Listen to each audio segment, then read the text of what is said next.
Welcome to all C3RF members across the nation and indeed around the world, and a special welcome to the viewers from Veterans for Freedom as we transmit through their dedicated TV channels.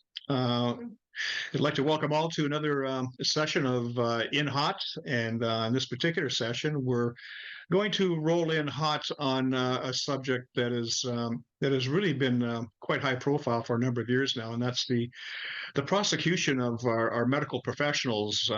And with us today, we're lucky to have a great wingman in the form of Dr. Stephen Malthouse. This will be Stephen's second time with us. He was with us way back in September of 2022.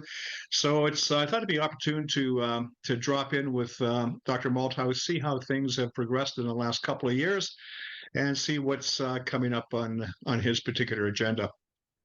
So without further ado, just by way of introduction, however, let me say that Dr. Malthouse has been practicing medicine for 45 years. He's not a novice. He was the first BC physician to speak out against the government's public health policies. He is past president of the Canadian Health Alliance, 5,000-member association that was created in response to the seemingly intentional destruction of healthcare across the nation. Stephen has been a strong opponent of the COVID shots for all age groups, and he toured the province with other British Columbia doctors to provide parents with the information required to make an informed choice for children. This was followed by the Justice for the Vaccinated bus tour of BC, Alberta, and Saskatchewan to alert Canadians to the dangerous ingredients in the COVID shots and provide solutions for treating COVID jab injuries. Like many of his colleagues, Dr. Malthouse is currently under investigation by his medical college for upholding the Hippocratic Oath and defying the authorities by countering the pandemic propaganda. His medical license was suspended in March of 2022 for writing the vaccine and mask exemptions needed to protect Canadians, especially children and teens, from deadly and unnecessary COVID vaccines that were mandated for employment, travel, school, and sports. Without any further ado, Stephen Malthouse, good day, sir. How are you today? Hi, Russ. I'm fine. I'm fine out here in British Columbia. We've had lots of things happening. I'm sure it's right across the country. In fact, around the world, things are being brought in, which seem to be an attempt to really control humans, as far as I can see. And it started off with medicine, but it seems to be going to so many different fields in life these days, from carbon taxes to education to the judiciary. Yes, it seems to all be coming together in kind of a nefarious fashion, actually. And I note from our first meeting way back in September of 2022, you at that time you noted some funny shenanigans going on, and even back then you were talking about foreign material and vaccines. And this is a couple of years ago. You said that you had noticed some research that indicated that there were ingredients in the vaccines that perhaps were harmful and shouldn't be there. It looks like that has borne out to be true. Do you have anything further on the latest research on foreign substances and vaccines? Well, of course, what they found is that there is DNA particles in vaccines, and there is evidence now that those can be incorporated into the recipient's DNA in their cells. That's the big scary part. And what does it mean clinically? We really don't know. In other words, how does it change people's DNA, if it does at all? What's the clinical significance of that? We really don't know yet, but we do know that that was never declared as an ingredient of these vaccines. In fact, when proprietary medicines come out, they don't have to tell you what's in them. And so we really did not know all the ingredients in the COVID shots. I think back in 2022, we were probably looking at what appeared to be nanotechnology in those days, and metals, heavy metals, which should not have been in there, could not have been created from shavings from the machines or anything like that. Some of them were toxic heavy metals. And different locations around the world, different scientists have found different ingredients, which suggests that the lots were not all the same.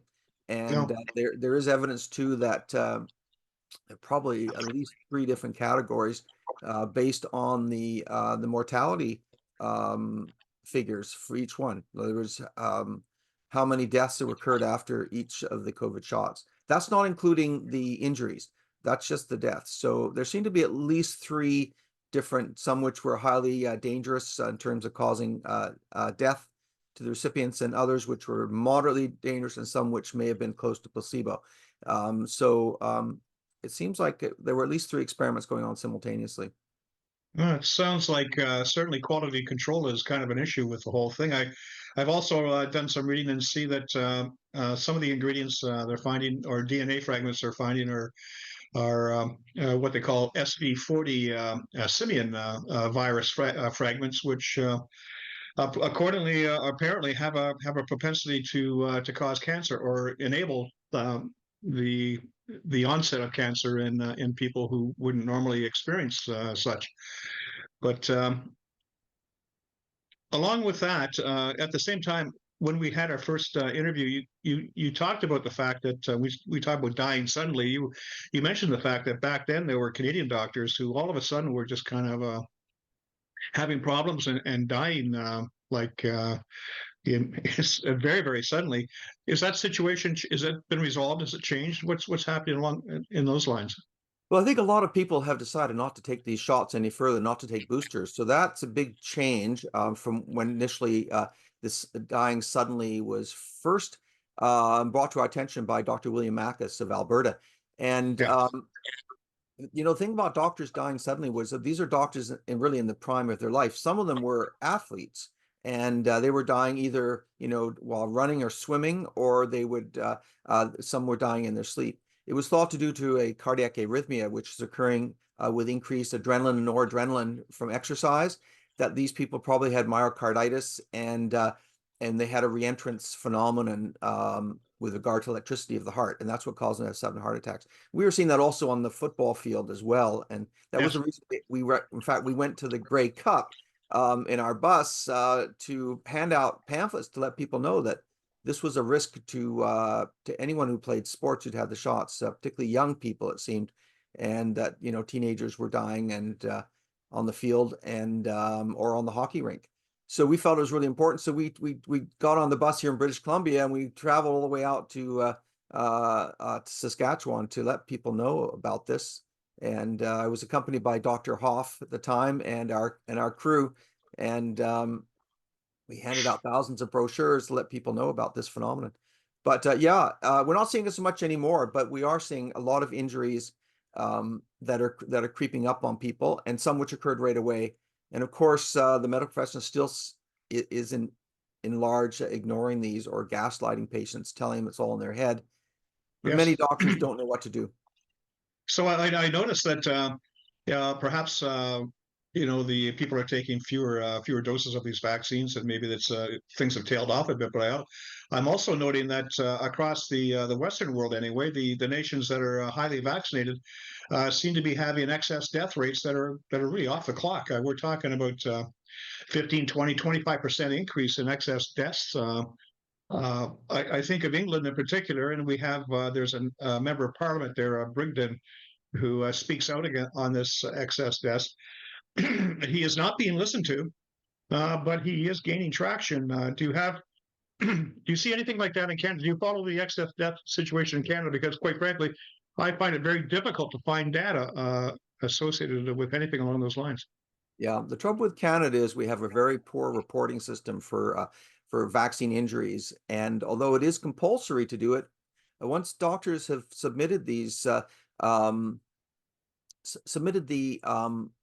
their reports about a vaccine injury, it's often ignored. I wouldn't say ignored as much as critiqued based on a scale which puts all of them as a coincidence. So it's very hard to have collected information here in Canada. We don't have robust systems for collecting. But even in the United States, for example, the VAERS reports, which show these excess deaths and other types of injuries from these COVID shots, only captures about 1%, maybe more. But a research many years ago actually showed that about 1% of reports were actually sent in.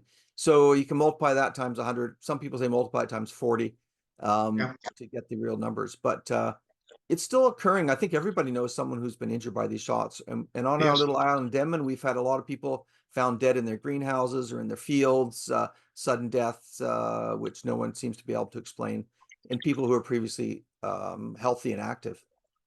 Yeah, I think you're right. I think people are noticing those around them seem to be coming up with funny maladies, funny problems that shouldn't exist in a person of their age and health.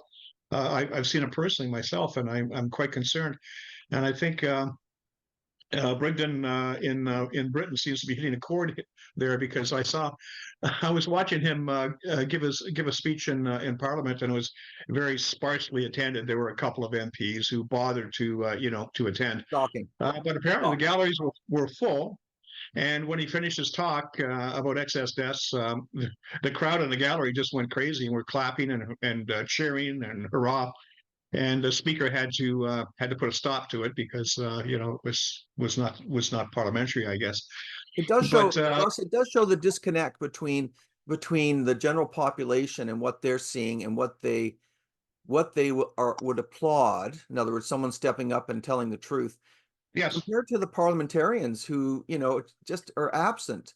I know I saw that speech he's given a couple now, and Malcolm Brigden, and the legislature is empty. There's only a few seats taken, and it's shocking. We're seeing the same thing here in Canada, particularly in British Columbia, and our government. They seem to be completely disconnected from the people that elected them. they are totally out of touch. Your personal experience when you went on your bus tour across Western Canada, what was the response that you received from the public?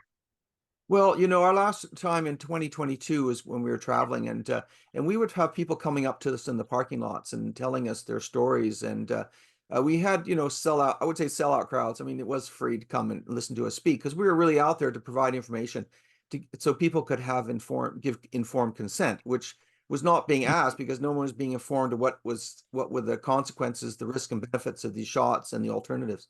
So we actually found that people were very receptive. And one thing back then that we found is that people were very thankful for someone who would tell them that they weren't crazy. In other words, the things they were experienced were genuine, and they were related to the shots as they suspected, and yet they were being told by the medical professionals that this was not the case. Shots were safe and effective. Just keep on going and taking the boosters. But they knew better. But even people in their family were telling them, "Oh no, it's all in your head. You're a conspiracy theorist," that type of thing. So I think Yeah. one of the main things that we did out there was we were telling people that what you're observing is correct, and using common sense is sometimes better than doctors just reading journals which are completely captured, such as the Lancet, New England Journal of Medicine, and the American Medical Association Journal. They're all been captured for so many years by the pharmaceutical companies. It's Yes. it's really a joke. And Well, I that's think the main source for doctors. I think in the Canadian sense, I think since 1994, at any rate, the pharmaceutical industry used to fund about 50% of Health Canada, but since that time, I see the figures now. They're like upwards of 90%. 90% of Health Canada's funding is coming from the big pharmaceutical companies. And if that's not a conflict of interest, I really don't know what is. That is absolutely incredible.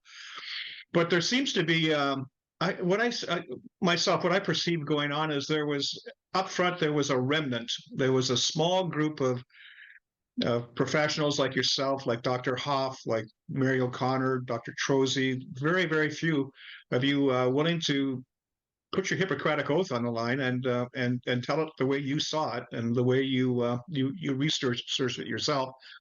And that remnant now seems to be generating what I call a cognitive dissonance within the population at large. The vast majority of people have gone along with the narrative.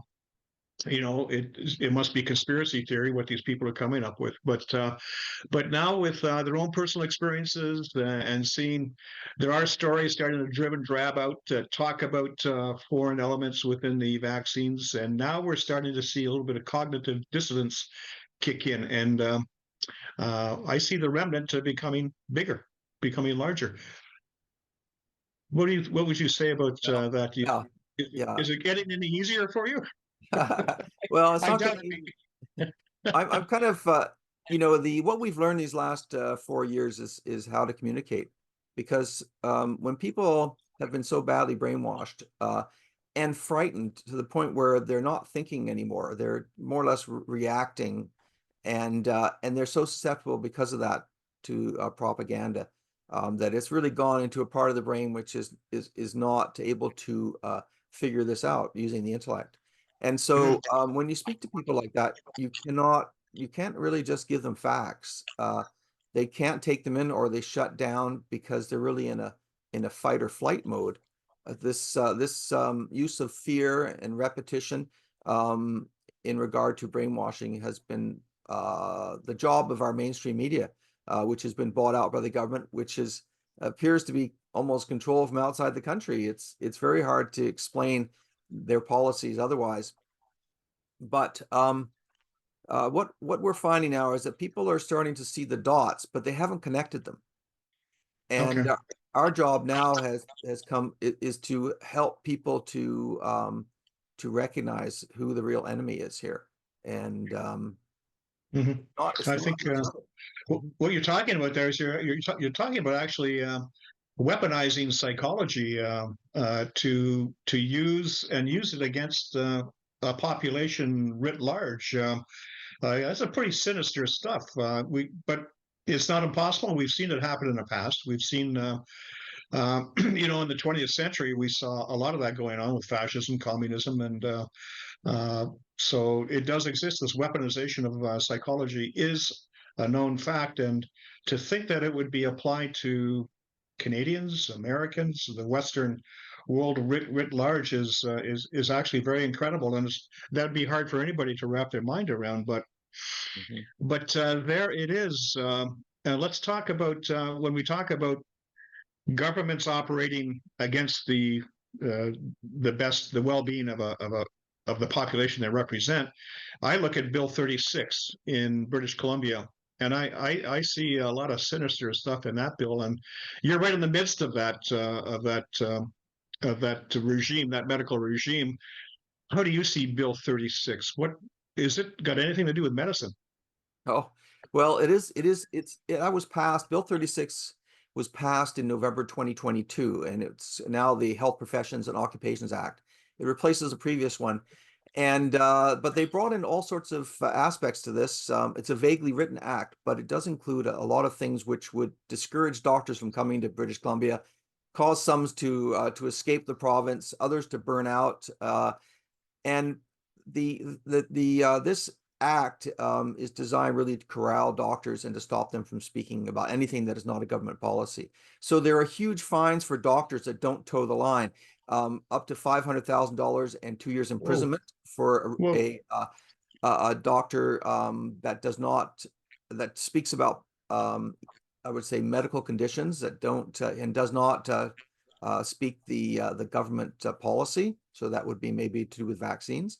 Now that's what it costs for an incorporated doctor. So it's a doctor. Most doctors are incorporated here in British Columbia. Other things they can do too is they can come and if there's an anonymous complaint, they can come and lock the doctor's office immediately while awaiting an investigation. They can access patients' charts, and they can just come in and take a patient's chart at will. What else can they do? Oh, they can take your license away if you don't accept a mandated medical procedure like a vaccine. This is all.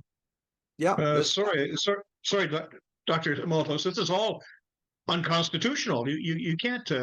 People have privacy rights. They have medical records that deserve to be their private property. You're talking about walking into a doctor's office and taking things. That's unconstitutional. It's illegal search and seizure. It's right out of the charter. It seems how could a law be passed in any province that is so blatantly unconstitutional? Wasn't there a challenge to it? No, there hasn't been a challenge. In fact, it hasn't been implemented yet, even though it was passed in 2022. It's probably the thought is it's going to be implemented in June of this year because it was vaguely written and it had to be filled in. The blanks, had to be filled in behind closed doors, and that's what they've been doing. So this bill was written by the NDP, who are in power here in British Columbia, the Green Party, and the Liberals assisting. It took them about 3 years, but we have it from legal sources that this bill was not written inside the country, or at least not in the province, and Oh, it's going to come across Canada. They're already applying a similar one now. I think it's Bill 21 to the lawyers, oh, and they've done it to the dentists as well. Essentially, it's a way of curtailing free speech and also individualization of medicine. So if a patient came to me and I thought that in their taking their personal history that would not be appropriate to recommend the traditional treatment that was so to say dictated by the government, yep. then I would not be able to say that to them, except at the risk of losing my license. So, a patient could report you. I mean, patients reported their doctors for not wearing masks or for Mhm. telling them, hey, you don't need to wear a mask. Patients or their relatives would report the doctor, and some of them were brought up in front of the college. So you can imagine it's going to be a bit like 1984, that you Well, won't this, be able to speak out because you won't know who's going to turn you in. And of course, that would be your livelihood. They could shut you down immediately and take away your license. So it's a pretty heavy-handed well, that makes law. it makes the practice of medicine, I would think, an impossibility. I mean, it completely blows up the whole concept of doctor-patient confidentiality. When we talk about a bureaucracy telling you how to treat a patient, where you're talking about one size fits all, and one size fits all doesn't. That's not what medicine is about, because everyone's an individual. Everyone has, as you say, has an individual history that needs to be taken into consideration. Now, you talk about offshore, and I'm looking at uh, this World Health Organization pandemic treaty that is currently in the works. They're going to be discussing it at the World Health Assembly, 77th World Health Assembly, between I think it's 27 May and 1 June, just a few weeks from now.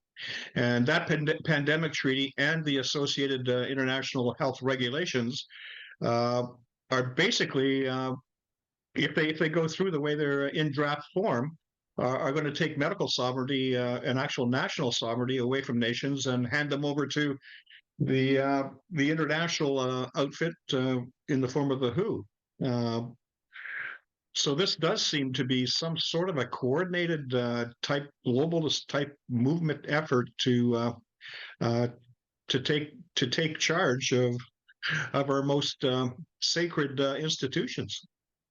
Yep. Yeah. Well, the WHO is really, an arm of the United Nations, and this is we have also UNDRIP in Canada, which is this BC is the only place where that has been passed. It's now called Mm-hmm. DRIP because it is an act. Um, and yeah, they seem to be wanting to get their hands on everything to take over control of different countries. And you're right, it'd be a loss of sovereignty. Medical method coming in through the medical door is often the easiest way to get started. This happened in World War II, with the idea of the Jews being unclean and carrying the pestilence and that type of thing, and then, segregating them, and then it went on from there. So yeah, that's the way it's planned. So the international health regulations and the pandemic treaty have a couple of different sides to them. One is they take away sovereignty based on the fact that the WHO can declare a pandemic, or they can declare an emergency, or they can declare a suspected pandemic emergency. That's one Yes. thing. Plus, they also want to control the money that then gets dished out around the world.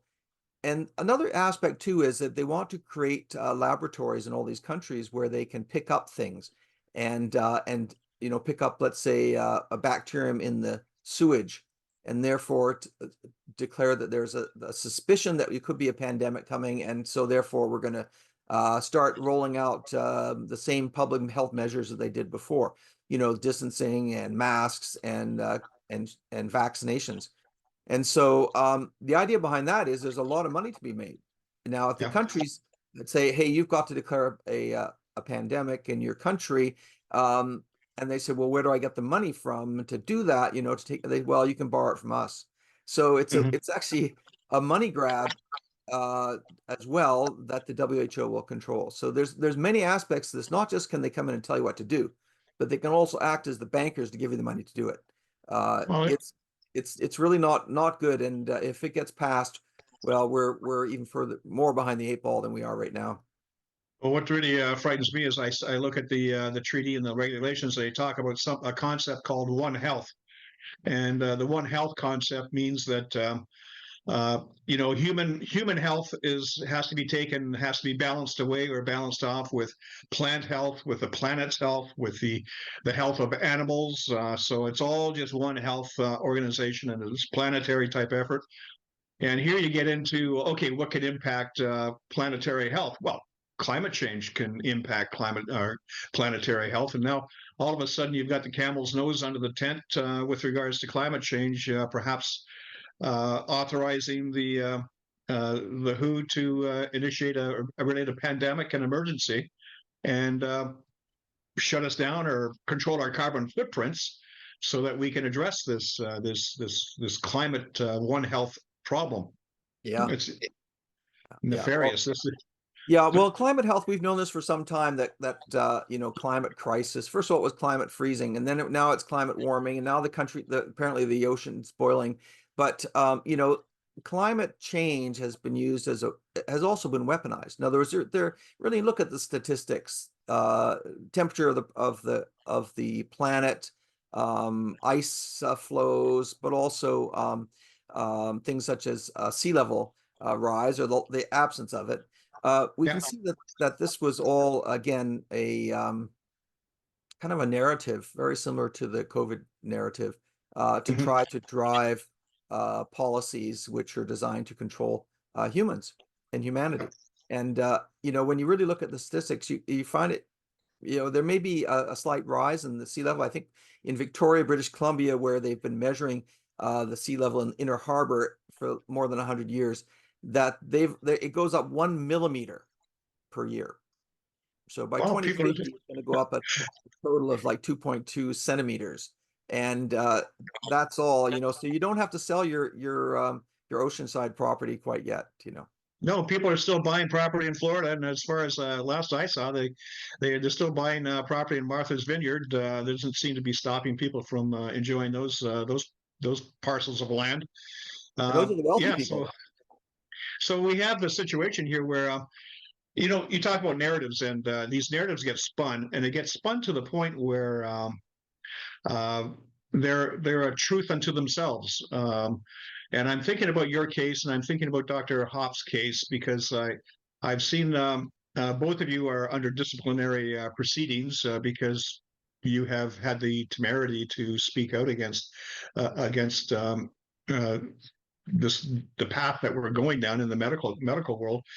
And I see that in Dr. Hoff's case, I think he's under proceedings now, but they've been delayed. He's got a number of expert witnesses that he's bringing on board, world-renowned witnesses that are going to support his side of the argument. And I was taking a look at it, and it's been delayed because the government has dumped a whole bunch of information on him and his lawyers that he has to go through. But the prosecution is asking that he be punished, and that his witnesses not be allowed to testify because they claim judicial notice. Judicial notice is a legal concept where everyone agrees that certain facts are undeniable, they can't be disputed. The sky is blue, the grass is green. Those types of things, they could be entered into court without having to prove they meet any kind of evidentiary threshold. Now, what the courts are doing is they're saying, well, we've got this climate change, we've got vaccines, we've got all these things that cannot be disputed. You cannot even submit evidence against them because they are rock solid, sky is blue type of facts. How do you fight that kind of a fight if you're up against that kind of regulatory corruption, I guess? Well, that's very difficult. I think, first of all, you have to realize that if you stand on your own integrity, that there's nothing that can really hurt you. So it's when you compromise that the problems start. But yeah, I think we've been seeing this for the last 2 years since the court's judiciary seems very much the same. Judicial notice, as you say, means that everyone recognizes the sky is blue, so we're not going to argue that in court. And public health people have been, and the CDC have been given, essentially carte blanche to do whatever they like because they're the authorities, the experts.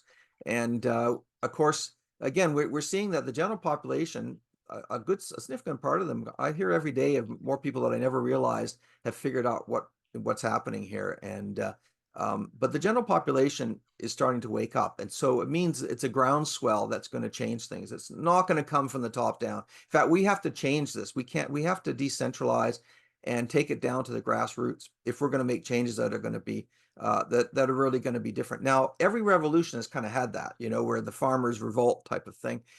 But there is an issue here that if you do that, the pyramid gets flattened out temporarily, then builds up to a pyramid again where you have the elites at the top. So we have to try to figure out this time round, because this may be the last time round based on the level of technology that we're up against here, is that by that I mean surveillance pretty much. Yes. And Yes.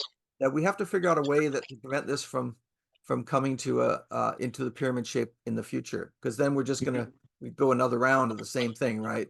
But we never escape. So that's kind of comes down to a bit of more of the moral, ethical aspects of things, right? Yes. We need, we can't, I don't think we could survive another zero COVID operation.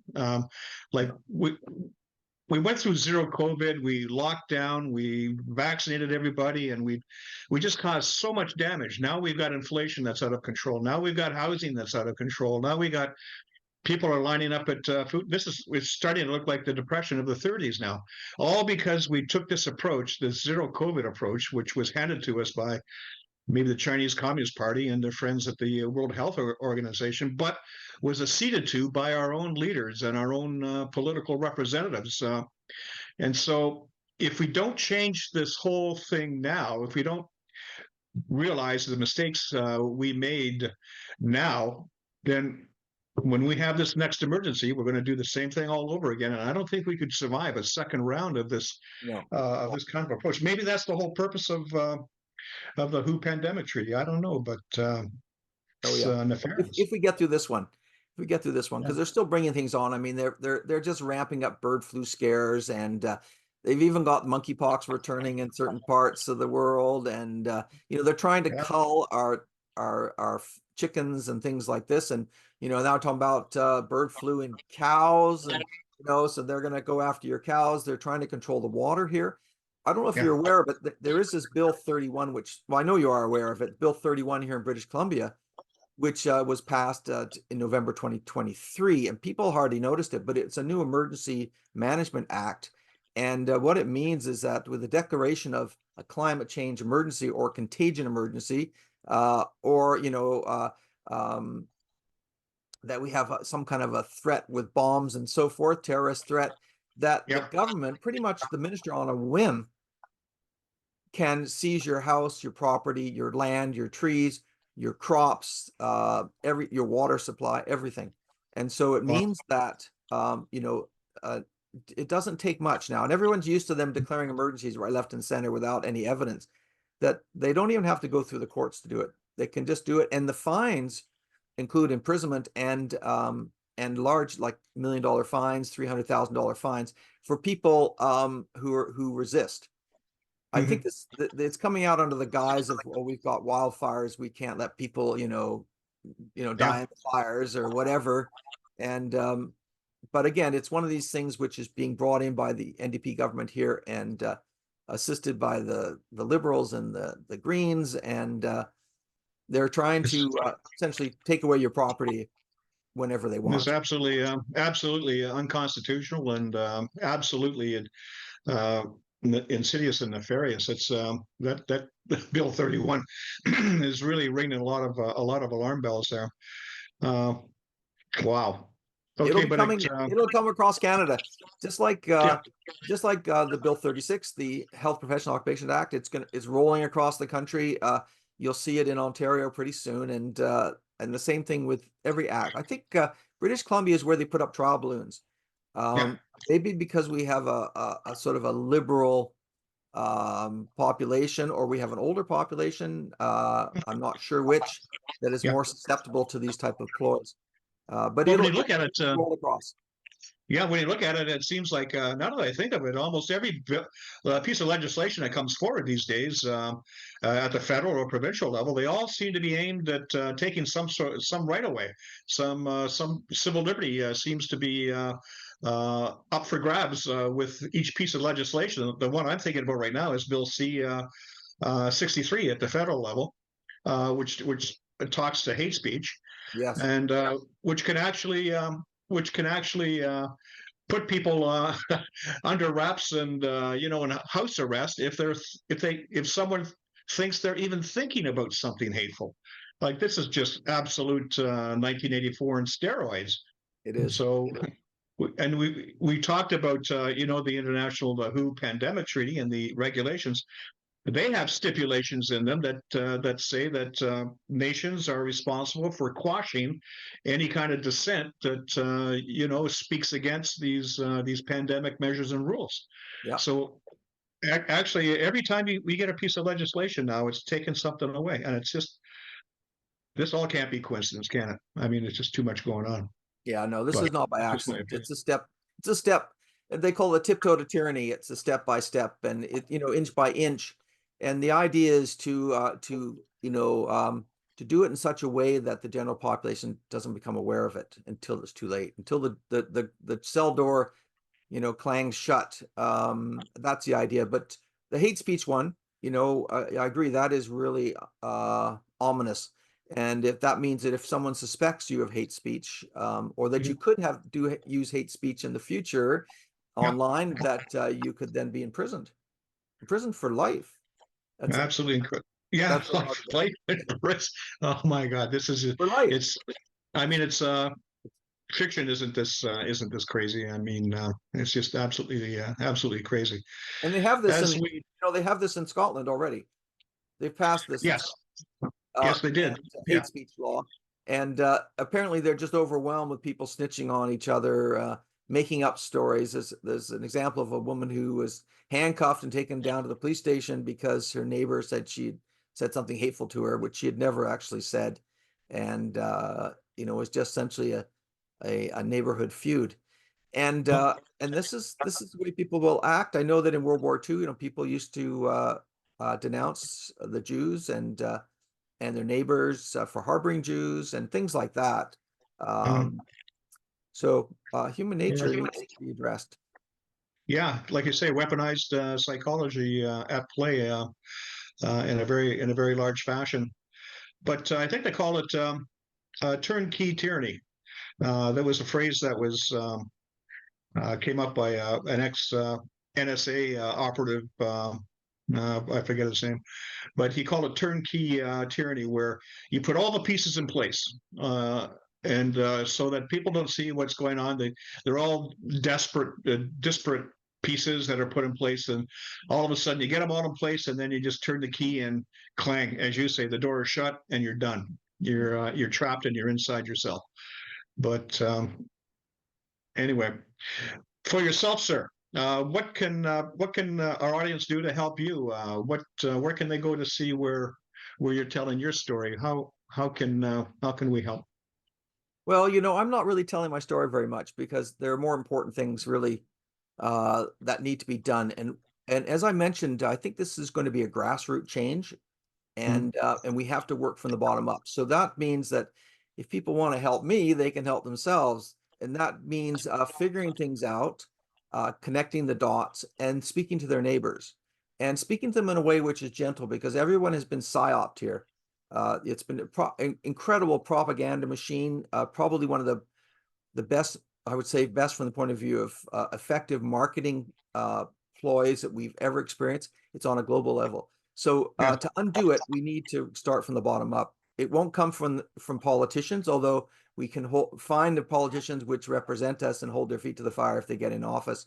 We need to get out and vote if there's Mhm. somebody who is speaking the truth. And I know here in British Columbia we have some independents, and we also have the BC Conservatives who who are actually going to protect, I think, defend us, the populace, and represent us. And Very, so, very important. Yeah, so people have to get out and vote for sure. But I think also there's an issue of morality here, and that means that people need to work on themselves. They need to examine themselves and whether they feel how they feel about when greed pops up or selfishness pops up in some way. Do they like that? In other words, is that a comfortable position to be in, or is they actually it's another form of suffering? And do they feel better when they're helping other people or doing things in a selfless way? And when they start to recognize what their conscience is telling them is the right thing to do, then they can use that as their guide to going forward. But without awakening of conscience and knowing what is the right thing, how to act, then we will have trouble. That pyramid will reestablish itself after we have the so-called revolution. So I think that's kind of the key is people have to work on themselves, and they have to also work with their neighbors, like reform community, despite the fact that it was sort of driven dashed, let's say, by the psychological operation that was pulling everyone to turn the People were vaccinated, the broken. unvaccinated, the masked versus the unmasked, and so on. I think that's Yeah, where we need to go. people were dislocated and separated from each other. Now we have to come together. And as you say, talk to your neighbor, shine a light on what you see going on, and that hopefully will create this cognitive dissonance in your neighbor to have them think twice about what's actually happening and what they need to do themselves to make things better. Well, that's a very interesting discussion, Stephen, and we wish you all the best with your travails, you and people like you, Dr. Hoff, as you proceed with your court cases and disciplinary proceedings. Thank you very much. Yeah, thank you, Russ. Thanks for having me. Okay, bye for now. Cheers.